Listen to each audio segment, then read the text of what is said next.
there like something bad that could happen? Yeah, like a lot of bad things. Do you want to see the most disgusting thing? Like, not really. Look, Ew, what is that? I have a tick embedded behind my ear right now. What? I went for a hike this morning with Buster, and literally I went like this and I felt something, and it's in bed. I can't get it off. It's a tick. It basically bit me, and now it's under my skin. And you're just not doing anything about I'm it. going to the doctor tomorrow to get it fixed, but there's nothing I can do about it You right can't now. wait till tomorrow. You have to go like now. Right now? I mean, like, Wait, is there like something bad that could happen?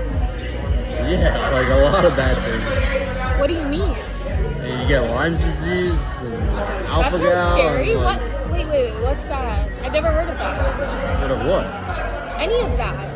They're all diseases that you could get forever if you don't deal with this. Will you go to the hospital with me though? Can't you just go by yourself? I mean, you just scared me. Fine, I'll just go by myself. Yeah.